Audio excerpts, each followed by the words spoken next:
un coup du sort qui m'a amené à maintenant travailler sur les questions des politiques de l'âge, un peu comme un appel à 3 heures du matin. Puisqu'il y a maintenant 5 ans à peu près, Pierre-Olivier m'a appelé à 9 heures du matin pour me proposer de rejoindre le réseau francophone des Villes Amies des Aînés et donc de travailler avec lui. Sauf que moi, à l'époque, j'habitais en Guadeloupe. Et du coup, pour moi, il était 3 heures du matin. Et j'ai envie de dire, heureusement que j'étais en train de boire un coup avec des copains à cette heure-là et que j'ai pu lui répondre. Et c'est ce qui m'a permis d'être là, puisque du coup, je l'ai rejoint à Dijon. J'avais cette volonté, quoi. Tu m'as appelé de venir à Dijon pour pouvoir passer du temps avec ma grand-mère qui était âgée de 99 ans à l'époque, puisque Dijon est ma ville d'origine. Et j'ai donc travaillé pendant quelques temps au réseau francophone Ville Amies des Aînés avec Pierre-Olivier, avant ensuite de m'installer à Nice où j'ai monté mon cabinet de conseil Théritage, avec lequel j'accompagne des collectivités, des institutions donc, sur la question des politiques de l'âge, et je dirais même sur la question des politiques des âges. Et donc aujourd'hui, la question qui nous est posée, c'est celle des enjeux politiques et institutionnels de l'intergénération, c'est comment on lie intergénération avec institutions, mais aussi comment on incite les institutions à se saisir de la question de l'intergénérationnalité. Et vous tous et toutes qui êtes animateurs, animatrices, qui êtes dans les territoires en train d'œuvrer, vous savez qu'obtenir des institutions qu'elles vous accompagnent dans vos projets, ce n'est pas toujours aussi facile qu'en Loire-Atlantique. À mon sens, l'enjeu politique majeur de l'intergénération, c'est comment d'une part on fabrique un territoire qui est adapté à tous les âges et comment on construit une solidarité entre les générations. Moi, mon regard en tant que consultant qui suis extérieur aux collectivités que j'accompagne, ça va être celui d'accompagner vraiment ces collectivités à poser un diagnostic à cet effet pour rendre le territoire adapté à tous les âges et pour favoriser la solidarité entre les générations. Quand j'interviens avec une collectivité, mon leitmotiv, c'est vraiment de croiser les regards issus de tous les horizons et de tous les âges au service de l'amélioration de la qualité de vie. Concrètement, ça veut dire que chaque fois que j'accompagne un territoire, on instaure une dimension participative. Ça veut dire qu'on fait des temps où on consulte les habitants. Pas seulement les habitants, mais les habitants. Je vais prendre un exemple pas très loin d'ici, qui est la ville de Saumur, que j'accompagne, où il y a 2 mois, on a fait des ateliers avec les habitants, et on leur a demandé concrètement aux seniors ce qu'ils voulaient voir sur leur territoire.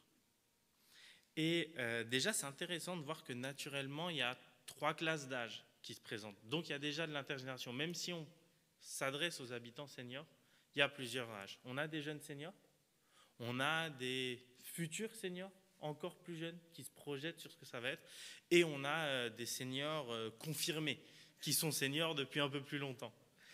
Et cet intérêt, c'est qu'on récupère la vision des habitants, et derrière, on va croiser les regards, comme je vous le disais, et on va recueillir des visions différentes, parce que ce qu'ont demandé les habitants, je l'ai présenté il y a 2 jours, à tous les acteurs du territoire. Alors, tous les acteurs, peut-être pas, mais une grande diversité d'acteurs. Ça veut dire que dans la salle, il y avait le maire de la ville, il y avait le directeur général des services, il y avait plusieurs adjoints, il y avait des directeurs d'EHPAD, il y avait des représentants de services civiques, solidarité senior, il y avait des animateurs jeunesse, le centre social, il y avait des commerçants. Il y avait toute une diversité de regards qu'on pu se saisir de ce qu'ont dit les habitants pour évoquer ensemble des réponses concrètes aux projets, aux préoccupations, j'ai envie de dire, qui ont été exprimées par les habitants. Et en croisant tous ces regards issus d'horizons divers, ça nous permet du coup de réfléchir ensemble vraiment à comment on va fabriquer un territoire qui va être adapté à tous les âges. Sur les territoires que j'accompagne, il y a toujours cet enjeu de créer des projets intergénérationnels. C'est d'ailleurs une préoccupation qui ressort dans la parole des habitants quand on les consulte. Et j'en discutais tout à l'heure avec David, qui m'a posé la question, mais comment on peut convaincre une institution de nous suivre dans les projets intergénérationnels qu'on veut faire. Parce que quand j'accompagne un territoire, j'arrive à avoir des temps où on met à peu près tout le monde autour de la table. C'est une chance, c'est un luxe, ce n'est pas le cas partout. Donc, quand il m'a posé cette question, je me suis dit, mais c'est intéressant. Parce que quand on n'a pas assez accès à ça, quand on n'a pas un portage politique qui existe et qui est fort, comment on peut convaincre les institutions de faire de l'intergénération? Et moi, ce que je lui ai dit, c'est que je pense que l'enjeu, c'est de rassurer les acteurs institutionnels, que ce soit des élus, que ce soit des directeurs, et les rassurer comment? En utilisant, en mobilisant des outils qu'ils connaissent, et notamment des micro-institutions. Dans quasiment toutes les communes, il y a un conseil municipal des enfants, un conseil municipal des jeunes, qui sont des outils qu'on peut mobiliser beaucoup plus facilement pour faire des projets intergénérationnels, et qui sont des choses qui vont rassurer au niveau des directions, au niveau des élus, parce que c'est des choses aussi qu'ils connaissent. Et je vais prendre cet exemple parce qu'en réalité, pour que les projets fonctionnent, il faut qu'il y ait un suivi politique, mais il faut qu'il y ait avant tout un engagement des animateurs de terrain qui fassent vivre ces projets-là.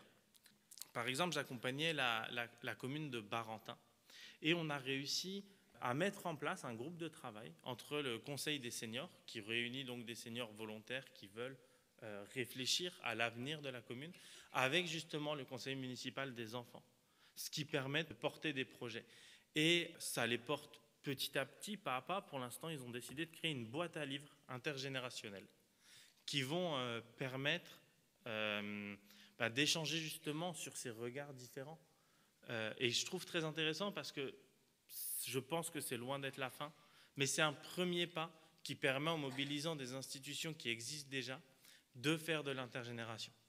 Il y a une autre commune que j'ai accompagnée, c'est celle du Chambon-Feugerolles, dans laquelle travaille David Valentin, que je pense vous connaissez tous et dont la réputation n'est plus à faire. Ils ont fait une fresque ensemble avec un artiste sur ce que ça veut dire de vivre le territoire à différents âges, à tous les âges, et ça veut dire quoi, vivre ensemble sur le même territoire. Et ça, c'est un projet beaucoup plus impactant, à mon sens, mais qui est possible parce qu'il y a eu ce portage politique et il y a eu cette volonté d'un animateur de se battre pour que ça soit fait. Et ce rôle de l'animation dans les projets intergénérationnels, il est indispensable, qu'on parte de petits projets et qu'on veut les faire grossir, ou de projets qui sont, entre guillemets, intrinsèquement plus impactants. Et j'aimerais terminer cette intervention parce que je vais pas m'étaler pour qu'on puisse avoir le temps d'échanger sur des questions après, par réagir, par dire quelque chose sur la question de l'avenir sur les territoires. Hier, Pierre-Olivier Lefebvre disait les vieux, c'est aussi l'avenir, mais certainement moins longtemps. C'est quelque chose qui est une évidence au niveau national, mais dans les territoires, ce n'est pas forcément vrai.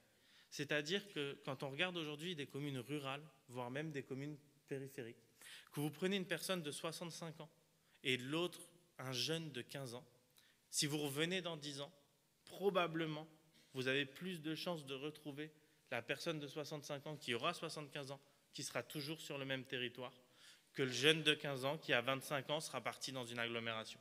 Donc cet enjeu de l'avenir, quand on le prend à l'échelle vraiment du territoire, donc d'institutions comme la ville, comme la mairie, il n'est pas le même selon les générations. Voilà. Ben bravo Romain. Merci. Plus fort, plus fort.